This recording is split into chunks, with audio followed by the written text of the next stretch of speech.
I'm going to just read a little bit here. This is the DVD, Departure 1970.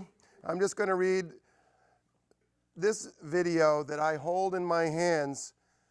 Was at last midwived by the 40th reunion of the SPS Forum of 1970, that's us, and now, specifically through the support, input, and enthusiasm of yours truly, Chris Bartle and Brooke Roberts. So you guys. And it was truly midwife too, I can tell you that. They and their four mates are extraordinary people who came of age in an extraordinary time, only a glimmer of which is reflected here in this video. And I am fortunate to think of all of them as my friends and collaborators.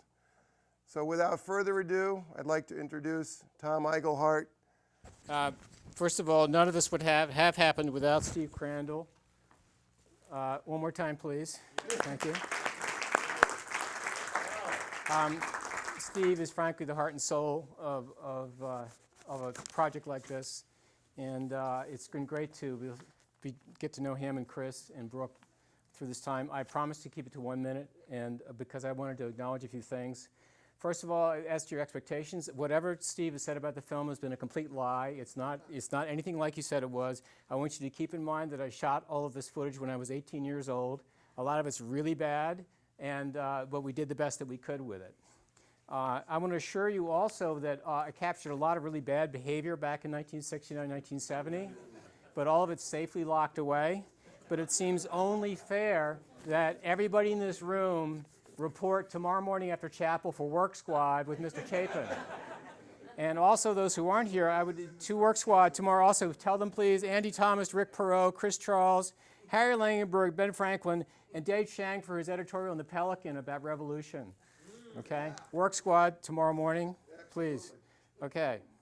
And the truth of the matter is that as far as the realizations for me in this whole project is I wish that somebody had come to me back before I graduated and persuaded me to stay back a year. Maury Houghton has, to my delight, pointed out to me many times that he and I were born the same year and the same day and were the exact same age. And I realized how wonderful and appropriate it would have been. And if somebody had simply said to me, if you stay back, you're going to get to hang out with these guys, I probably would have thought about it, and things could have turned out a lot differently. I really, in many ways, I wish I had. I hate that I'm on tape and I feel a traitor to my form, but it is honest to God truth, and I think a lot of that's on screen tonight. Welcome, Tom. You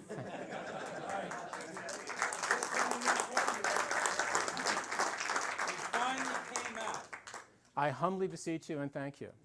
And finally, if you turn off your pagers and CB radios before we get started, and we're going to, just wanted to be age appropriate here, we'll begin.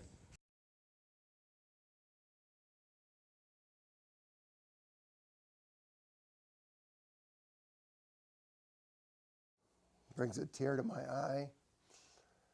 But to move on to the next phase, I wish Tom would just give us we talked a little bit last night about freedom. He's had a lot of insight into our forum. He listened to everything last night to sort of kick off the next phase. We were definitely, as Lip said, on the fault line. You know, the old SPS, the new SPS, ties, jackets, chapel every day, twice on Sunday. All of a sudden, we were going to Boston, going to Washington, doing all those things. And Tom was in '69. The letter of '68. Say a little bit about it, please. He's got a great insight. He's a brilliant man. Thank you, Tom. Thank you, and thank all of you. This was obviously a product of you. And what I know so many of you by all the screen time I have with you, and that's really been a real privilege and very also strange at the same time, but wonderful, because what I started to sense about so many of you was that, you know, I'm 69, you're 1970, it's only 1 year, but 1 year made a huge, huge difference in the following sense to me. My sense was that your forum and you guys were the first ones to experience real freedom and to make real freedom happen. And I don't just mean freedom to do whatever you want, but also it's kind of like you're comfortable in your own skins, you know, and you're comfortable with each other. And you're able to be yourselves, and you're able to see a whole new world cracking open, and you fell right into it in such a natural way. And I see so much of that tonight, and I see so much of that when you all are together. I mean, working with Steve and Chris and Brooke has been just very, very eye-opening in that regard. And all the emails back and forth over the last few months have just told me the depth that's here.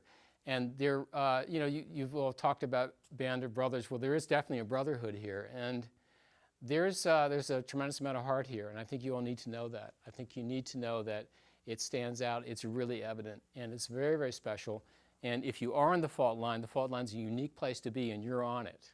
And I couldn't ask for better people to be on a fault line with. So thank you, all of you, very much. And as I've said to a couple of you already, but I'll use the line again tonight, this feels like the end of a 40-year pregnancy. And thanks for being there for the delivery. Good night.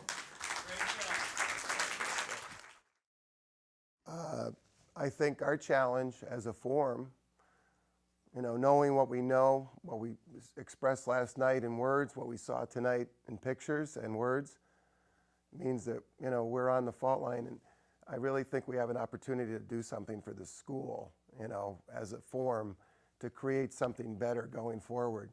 And that's all I'll say at this point.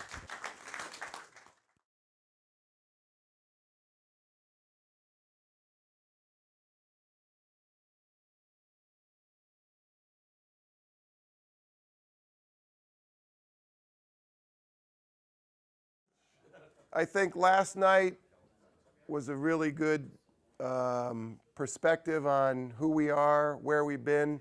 Tonight even reinforced that. And we just want to start a dialogue now as a forum as to where we want to be for our 50th reunion. We're at our 40th now. We got 10 years. 50th, we're going to be on the big stage, okay? They can't ignore us because they need us. And, you know, we're going to be, you know, they're going to be looking for us and what we can contribute. So after that, you know, we get the golf carts and that's it, you know? Well, it's true. I mean, that's life, you know? Once you reach 67 or 68, then after that, you know, whatever. But anyway. I'm depressed now. Well, okay, I'm going to try and make you upbeat, because that gives us 10 years to really put something together that can make a difference to, you know, people, make a difference to the school. And there seems to be, from my discussions with people, a big expression of wanting to give back to the school, but not wanting to give money, you know, wanting to give something more important than money. And my personal vision, and start my 3 minutes right now, my personal vision is that we should use the 45th as a checkpoint, and then on our way to the 50th. And tonight's not the night to make that decision. That's why we're taping this, because we need to collaborate and figure that out. But my vision is that the 45th is a checkpoint. We try something, and then the 50th, we go for it. And we work on it each year along the way. And to me, it's something that's part of, you know, I'm a very pragmatic person, so I like, you know, something that you can see or feel. And I really like Chris's perspective of using the internet to spread stuff. That's really good. But I also like the fact that anniversary weekend is a really hands-on, who's there, who's ready to be counted, what are they doing, what are they giving back, whatever. And I would like, and even if we have to do it outside the Alumni Association, I'd like to be able to create something that is a way of giving back to other alumni, and more importantly, maybe is the other students at St. Paul's at that time. That's my vision. But I just want other people to share their thoughts on that. And I think we've done a really good job at looking back and trying to understand who we are, how we got to be where we are. and now more importantly to look forward. You know, what would we want for the legacy for our forum? What are we able to contribute besides money, which is obvious? And I mean, they're never going to stop the hunt for money. That's going to go on and on and on, and that we're not going to change that. And that's the Alumni Association's job, and they do a nice job at that. But I think we should be thinking about what else can we do, and how can we, with 69, with 71, with 68, how can we make a statement in the next 10 years that changes that momentum and allows an opportunity for, you know, how can we make the world a better place? How can we make a place that's better for our kids, whether they go to St. Paul's or not? So with that, I'll give up my microphone. I've talked enough tonight.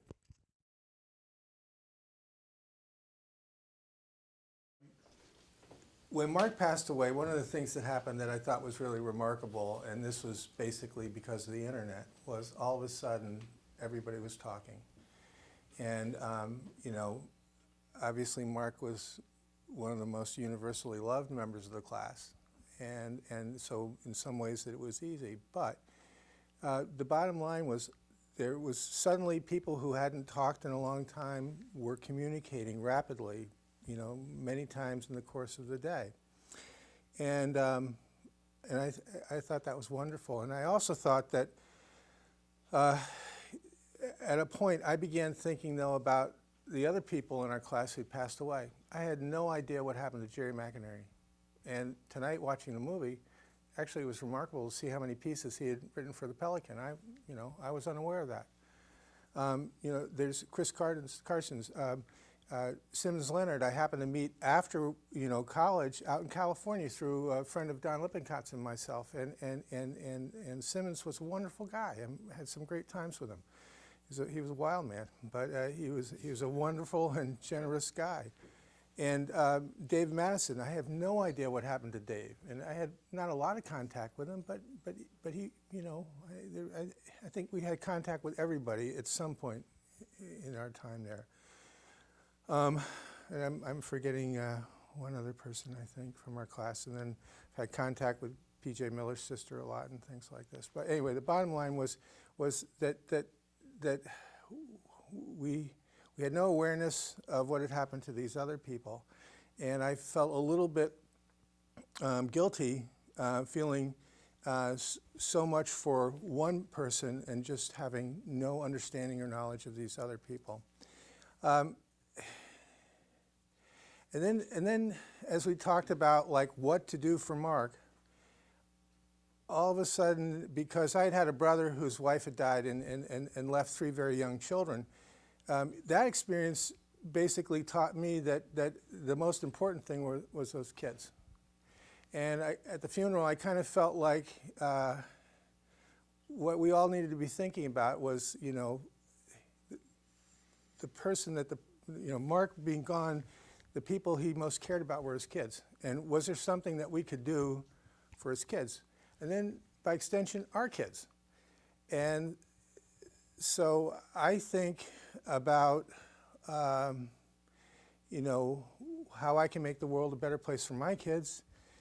And, you know, then it began to dawn on me, you know, maybe, you know, we get together every 5 years. And I think that's really sad that we, you know, don't get together more. Some people do get together more. That's wonderful. But, you know, there's this 5-year thing. And so I guess what I began to think about was, is there a way that we could sort of begin a process where it's a blog, it's something, where we begin to talk more about the things that are really important to us as individuals, things that are really important for us to share with our kids. And we might also find that we kind of create an opportunity for ourselves to work together and create something jointly for our kids. And I think if we create something great for our families, that we will also be able to, by extension, create something that's positive for the school.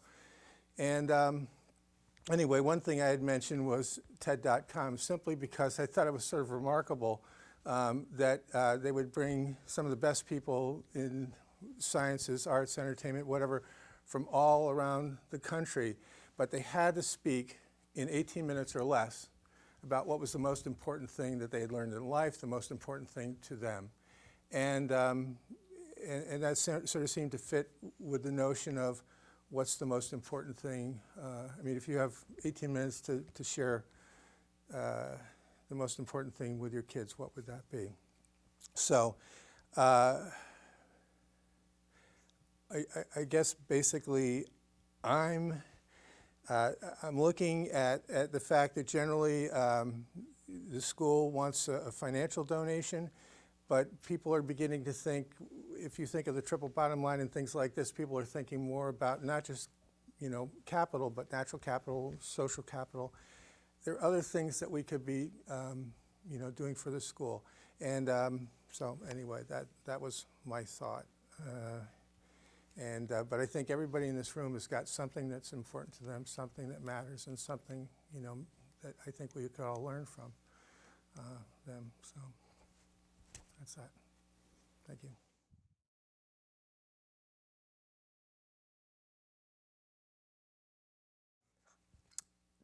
I don't know what to add to this.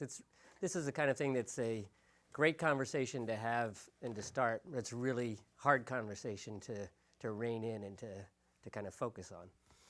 And I think I'm reassured when Steve says 10 years that's how much time we're going to have. But I think it's got to start right away. And I think part of it is us building on what Chris and Steve have said, is building on the network that we have internally. And obviously